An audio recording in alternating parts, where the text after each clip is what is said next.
बिस्मिल्लाहिर्रहमानिर्रहीम। अस्सलाम वालेकुम फ्रेंड्स। आज हम बनाएंगे बहुत ही ज़बरदस्त सा और सिंपल तरीके से हम बनाएंगे माश दाल। माश दाल जो है पहले भी मैंने आपके साथ इसकी वीडियो शेयर की है। ये दो तरीके से बनता है, एक में बॉईल किया हुआ बनता है और दूसरा जो है नॉर्मल जैसे हम तड़के पे ही डाल देंगे।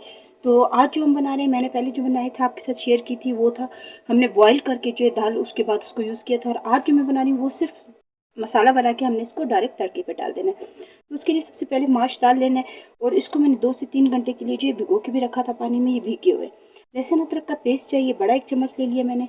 इसी के साथ टमाटर 3 अदर टमाटर लिए थे, उसका पेस्ट बना लिया।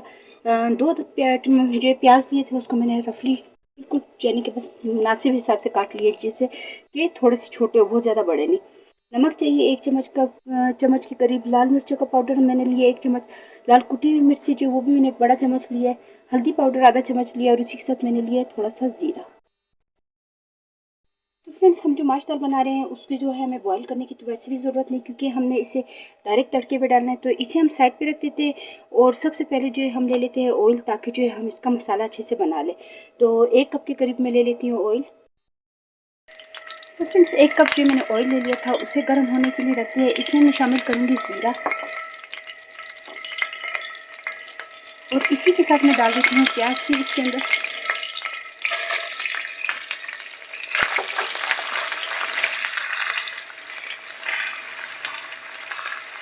प्याज को जो है लाइट गोल्डन होने तक जो है हम इसे ब्राउन करेंगे, ताकि लाइट कलर जो इसका होता है उतना हो जाए। उसके बाद जो हम इसमें टमाटर का पेस्ट डालेंगे। प्याज का जो है कलर आप देख सकते हैं, हमने फ्राई इसको कर लिया है। इसमें हम शामिल करेंगे टमाटर का पेस्ट।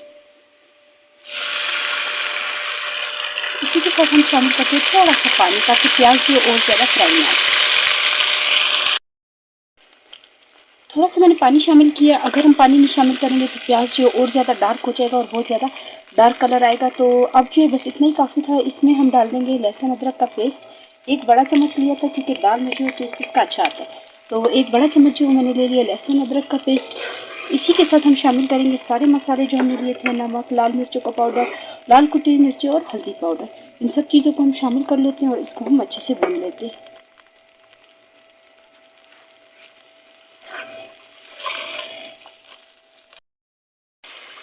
मसाला जो है बहुत ज़बरदस्त तरीके से रेडी हो चुका है। कलर आप देख सकते हैं कितना अच्छा सा है और बहुत ही अच्छा सा इस तरह से हमने इसका मसाला रेडी कर लेना है।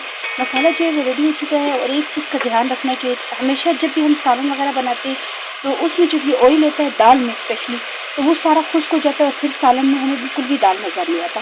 तो ये जो भी एक्स्ट्रा ऑयल है वो सारा मैं निकाल लेती हूँ पहले। एक्स्ट्रा ऑयल जो था वो मैंने साइड पे कर दिया, थोड़ा सा इसमें ऑयल रहने दिया। अब जो हमने भिगो के रखी थी दाल वो शामिल कर देंगे। और इसमें जो है ये वाली दाल जो मैं बना रही हूँ, इसमें एक चीज़ का ध्यान रखना है, क्योंकि दाल जो है हमने भिगोई हुई थी। और अब जो है इसमें हम ठंडा पानी बिल्कुल भी नहीं डालेंगे, नहीं तो ये अंदर से दाना दाना इसका सख्त रहेगा। तो जितनी देर में ये दाल इसमें डाली थी मैंने, थोड़ा सा पानी जितना हमें दाल के लिए ज़रूरत पड़ेगा वो जो मैंने बॉयल होने के लिए रख दिया। बॉयल ना भी हो, लेकिन ये है कि सिर्फ गर्म पानी हो, ताकि ये दाल जो है बार बार ठंडा गर्म पानी इसमें हम यूज़ करेंगे तो फिर ये ख़राब हो जाती है। तो इसे हम जितनी देर मिक्स करते हैं, हमें इसके लिए थोड़ा सा पानी भी चाहिए। तो ठंडा पानी मैं बिल्कुल भी नहीं डालूंगी, इसमें मैं डालूंगी थोड़ा सा गर्म किया हुआ पानी। दाल को जो हमने मसाले के साथ अच्छे से मिक्स कर लिया है। इतना ज़बरदस्त इस टाइम पे कलर आता है, इतना अच्छा लगता है ये दाल, आप देख सकते हैं। तो दिल तो करता है बस इसी तरह हो और इसी में पक जाए, लेकिन इसमें नहीं पकता, पानी डालना लाजमी है। तो अगर आप लोगों के हिसाब से पानी जो है कम डालना है, जितना डालना है इस जगह पे जो पानी का अंदाज़ा आप लोग खुद लगाओगे, क्योंकि हमारे यहाँ जो है थोड़ा सा मसला होता है दाल गलने में, तो मैं थोड़ा सा पानी इसमें डालूंगी। तो पहले जो है मैं थोड़ा थोड़ा करके गर्म पानी डाल के इसको भूनूंगी अच्छे से, ताकि जो दाल के अंदर कच्चापन था वो ना रहे। इसका टेस्ट जो वो अच्छे से मसाला जब इसमें अच्छे से हम भूनेंगे तो दाल को मसाला जो वो भी अच्छे से लग जाएगा। तो पहले जो है मैं दाल को 2-3 दफ़ा इस तरह थोड़ा थोड़ा पानी करके इसको हम अच्छे से भून लेंगे। दाल को जो हमने अच्छे से भून लिया, 3 से 4 दफ़ा मैंने इसको थोड़ा थोड़ा करके पानी भी डाला, ताकि जो मसाला दाल को अच्छे से लग जाए। तो ऑयल आप देख सकते हैं सेंटर में जो ज़रा ज़रा सा ऑयल जो ऊपर आना स्टार्ट हो चुका है। अब इसमें हम डाल देंगे गर्म पानी। गर्म में पानी जो हिसाब से डालना है, क्योंकि ये जगह बहुत लाजमी होता है, क्योंकि हम जो है दाल भिगो के भी रखते हैं और पानी भी इतना डालें ताकि ये थोड़ा सा खिले दाने रहे इसके। तो इसलिए जो है पानी आप अपने अंदाजे से इसमें डाल देना।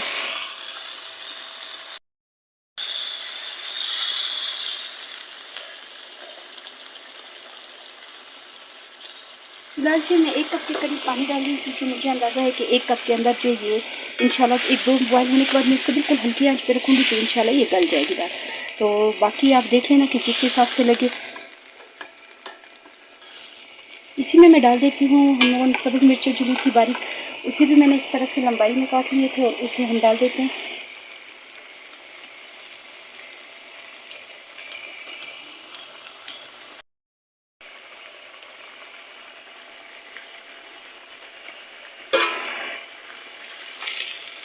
अब जो इसे हमने तेज़ आंच पे और नहीं बॉईल करना है, क्योंकि बॉईल आप देख सकते हैं ये ऑलरेडी हो चुका है। तो अब जो इसे हम दाम के रख देंगे 10 से 15 मिनट के लिए, और बिल्कुल हल्की आंच पे, ताकि दाना जो है बिल्कुल अच्छे तक, दाल का जो अंदर तक दाना होता है वो अच्छे से गल जाए।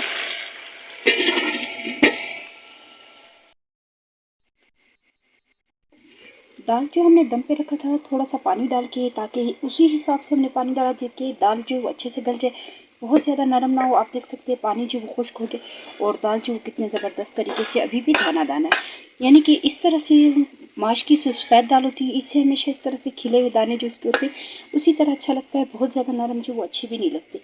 तो ये देखिए, अब ये मैंने जो एक्स्ट्रा ऑयल इसका निकाल लिया था उसे हम शामिल कर देंगे।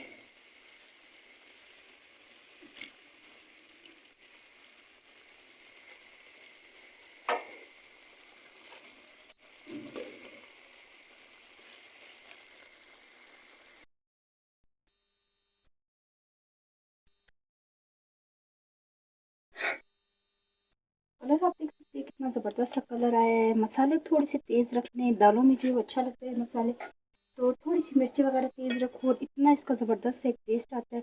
इस तरह से जो है मैंने देखा आपके साथ कितनी सिंपल तरीके से जो इसकी रेसिपी शेयर की है, कोई इसमें मुश्किल काम नहीं था। सिर्फ ये होता है कि पानी का अंदाज़ा रखना होता है कि पानी हमने कितना डालना है इसमें, ताकि दाल जो है बहुत ज़्यादा टूट ना जाए। और नॉर्मल अगर कोई अचानक आ जाता है तो भीगी हुई दाल जो है 10-15 मिनट पहले भिगो ले। ज़्यादातर लोगों की दाल जो वो जल्दी गल जाती है अगर आप उसको भिगो के रखोगे। तो बिल्कुल मेरे ख्याल से मुझे 10 से 15 मिनट लग गए थे इसको रेडी करने में, वो भी मैंने दम पे रखा था इस वजह से। बहुत ही सिंपल सी रेसिपी है। उम्मीद है कि आपको रेसिपी पसंद आई होगी। तो प्लीज़ मेरी वीडियो को लाइक करें, सब्सक्राइब करें, और ज़्यादा से ज़्यादा शेयर करें। इंशाल्लाह नेक्स्ट वीडियो में मुलाकात होगी। अल्लाह हाफ़िज़।